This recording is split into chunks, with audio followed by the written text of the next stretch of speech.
Good wishes to all of you. Our past 1, Chapter 3 in the earliest cities. Saving an old building. Jaspal and Harpreet were playing cricket in the lane outside their home when they noticed the people who were admiring the dilapidated old building that the children called the haunted house. Look at the architecture, said one of the men. Have you seen the fine wood carving? Asked one of the women. We must write to the minister so that she makes arrangements to repair and preserve this beautiful house. Why? They wondered. Would anybody be interested in the old run down house? The story of Harappa. Very often, old buildings have a story to tell. Nearly 150 years ago, when railway lines were being laid down for the first time in the Punjab, engineers stumbled upon the site of Harappa in present day Pakistan. To them, it seemed like a mound that was a rich source of ready made high quality bricks. So they carried off thousands of bricks from the walls of the old buildings of the city to build railway lines. Many buildings were completely destroyed. Then, about 80 years ago, archaeologists found the site and realized that this was one of the oldest cities in the subcontinent. As this was the first city to be discovered, all other sites from where similar buildings and other things were found were described as Harappan. These cities developed about 4700 years ago. Very often, old buildings are pulled down to make way for new construction. Do you think it is important to preserve old buildings? What was special about these cities? Many of these cities were divided into two or more parts. Usually, the part of the west was smaller but higher. Archaeologists describe this as the citadel. Generally, the part to the east was larger but lower. This is called the lower town. Very often, walls of baked brick were built around each part. The bricks were so well baked that they have lasted for thousands of years.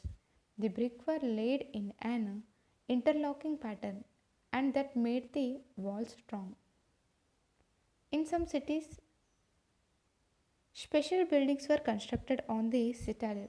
For example, in Mohenjo-daro, a very special tank, which archaeologists call the Great Bath, was built in this area. This was lined with bricks coated with plaster and made watertight with a layer of natural tar. There were steps leading down to it from two sides, while there were rooms on all sides. Water was probably brought in from a well and drained out after use. Perhaps important people took a dip in this tank on special occasions. Other cities such as Kalibangan and Lodal had fire altars where sacrifices may have been performed, and some cities like Mohenjo-daro, Harappa, and Lodal had elaborate store house.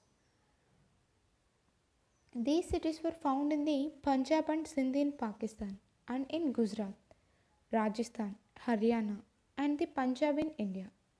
Archaeologists have found a set of unique objects in almost all these cities. Red pottery painted with designs in black stone, stone weights, seals, special beads, copper tools, and parallel side long stone blades. Houses, drains, and street. Generally, houses were either one or two stories high, with rooms built around a courtyard. Most houses had a separate bathing area and some had wells to supply water. Many of these cities have covered drains. Notice how carefully these were laid out in straight lines. Although you cannot see it, each drain had a gentle slope so that water could flow through it. Very often, drains in house were connected to those on the streets and smaller drains led into bigger ones. As the drains were covered, inspection holes were provided at intervals to clean them.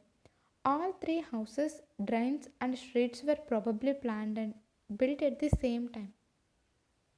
List at least two differences between the house described here and those that you studied about in chapter 2. How bricks were arranged to build walls in Harappa cities. The Great Bath. Life in the city. A Harappan city was a very busy place. There were people who planned the construction of special buildings in the city. These were probably the rulers. It is likely that the rulers sent people to distant lands to get metal, precious stones, and other things that they wanted. They may have kept the most valuable objects, such as ornaments of gold and silver or beautiful beads, for themselves. And there were scribes, people who knew how to write, who helped prepare the seals and perhaps wrote on other materials that have not survived.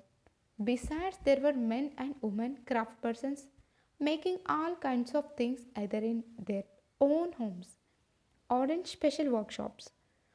People were traveling to distant lands or returning with raw materials and perhaps stories. Many terracotta toys have been found and children must have played with these. Make a list of the people who lived in the city. Were any of these people listed as living in villages such as Mahragar? A street in the Mohenjo-daro with a drain. Above, a well. Far left, a Harappan seal. The signs on the top of the seal are part of a script. This is the earliest form of writing known in the subcontinent. Scholars have tried to read these signs, but we still do not know exactly what they mean. Left, terracotta toys. New crafts in the city. Let us look at some of the objects that were made and found in Harappan cities. Most of the things that have been found by archaeologists are made of stone, shell, and metal, including copper, bronze, gold, and silver. Copper and bronze were used to make tools, weapons, ornaments, and vessels. Gold and silver were used to make ornaments and vessels. Perhaps the most striking finds are those of beads, weights, and blades. The Harappan also made seals out of stone. These are generally rectangular. See illustration on page 27 and usually have an animal carved on them. The Harappans also made pots with beautiful black design such as the one shown on page 6. Was metal used in the villages you learnt about in chapter 2? Was stone used to make weights? Cotton was probably grown at Mehragar from about 7,000 years ago. Actual pieces of cloth were found attached to the lid of a silver vase and some copper objects at Mohenjo-daro. Archaeologists have also found spindle wheels. Look at this top. Stone weights, notice how carefully and preciously these weights are shaped. These were made of chat, a kind of stone. These were probably used to weigh precious stones or metals. Right. Beads, many of these were made out of carnelian, a beautiful red stone. The stone was cut, shaped, polished, and finally a hole was bored through the center so that a string could be passed through it. Far right, stone blades. Bottom right, embroidered cloth. A stone statue of an important man found from Mohenjo-daro shows him wearing an embroidered garment. Okay. Finds. Unlike stone or shell that are found naturally, fence is a material that is artificially produced. A gum was used to shape sand or powdered quartz into an object. The objects were then glazed, resulting in a shiny, glassy surface. The colors of the glass were usually blue or sea green. Fines was used to make beads, bangles, earrings, and tiny vessels. Made made of terracotta and faience. These were used to spin thread. Many of the things that were produced were probably the work of specialists.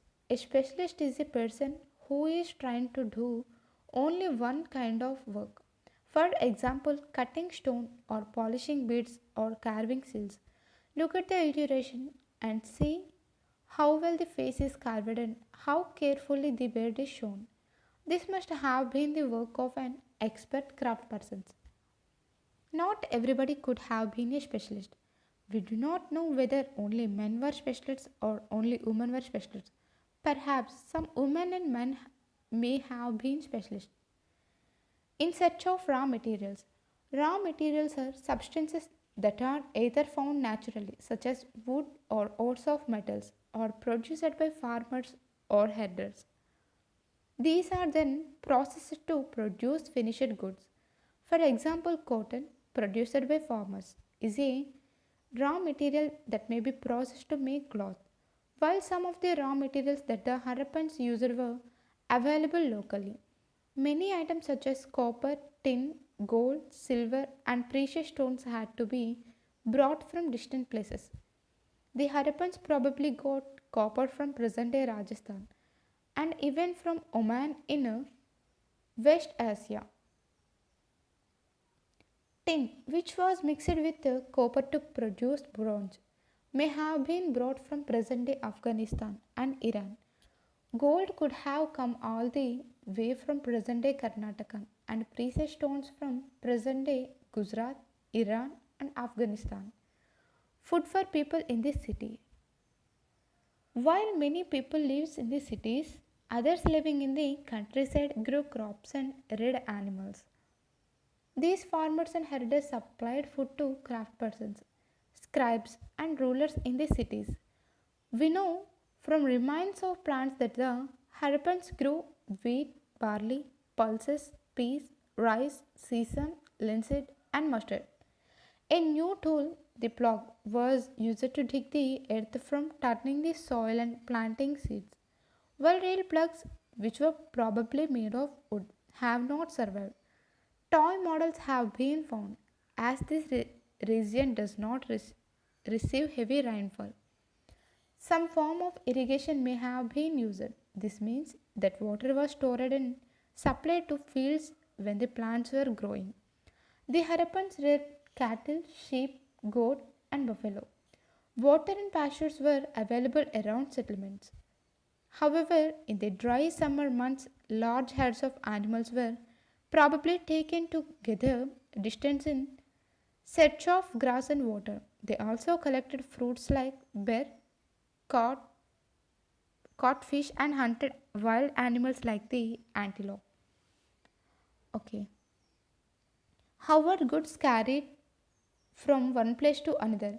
Look at the illustrations. One shows a toy and the other is a seal. Can you suggest what the modes of transport used by the Harappans were? Did you come across illustration of wheeled vehicles in earlier lessons? A toy plug.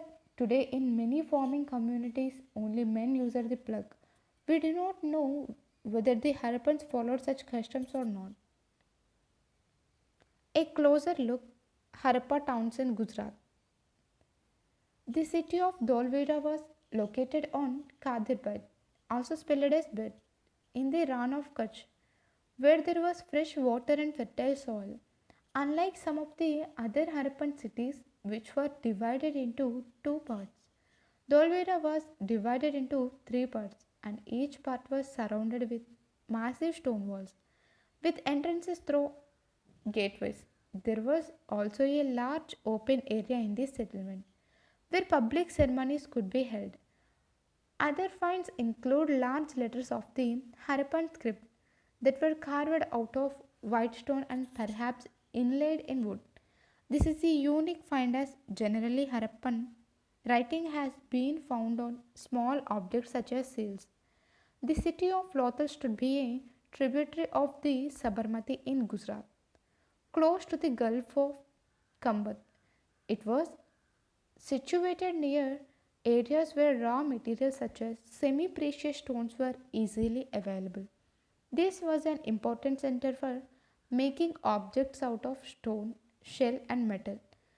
There was also a storehouse in the city. Many seals and ceilings, the impression of seals on clay, were found in this storehouse. Look at the diagram. A dockyard at Lothal. This huge tank may have been a dockyard where boats and ships came in from the sea and throughout the river channel. Goods were probably loaded goods were probably loaded and unloaded here. A building that was found here was probably a workshop for making beads, pieces of stones, half made beads, tools for bead making, and finished beads have all been found here. Seals and sealings. Seals may have been used to stamp bags or packets containing goods that were sent from one place to another. After a bag was closed or tied, a layer of wet clay was applied on the knot and a seal was pressed on it. The impression of the seal is known as a sealing. If the sealing was intact, one could be sure that the goods have arrived safely. Seals are used even today. Find out what they are used for. The mystery of the end. Around 3900 years ago, we find the beginning of a major change. People stopped living in many of the cities. Writing, seals, and weights were no longer used. Raw materials brought from long distances became rare. In Mohenjo-daro, we find that garbage piled up on the streets. The drainage system broke down, and new, less impressive houses were built, even over the streets.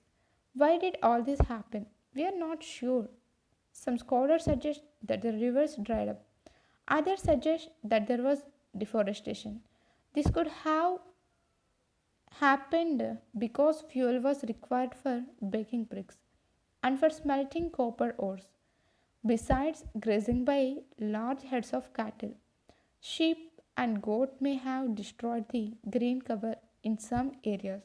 There were floods. But none of these reasons can explain the end of all the cities. Flooding or a river drying up would have had an effect in only some areas. Look at the keywords: city, citadel, ruler, scribe, craftsperson, metal, seal, specialist, raw material, plug, irrigation. It appears as if the rulers lost control. In any case, the effects of the change are quite clear. Cities in Sindh and West Punjab, present day Pakistan, were abandoned, while many people moved into newer, smaller settlements to the east and the south. New cities emerged about 1400 years later. You will read about them in chapters 6 and 9. Elsewhere, find Egypt in your atlas. Most of Egypt is a dry desert except for the lands along the river Nile. Around 5000 years ago, kings ruled over Egypt.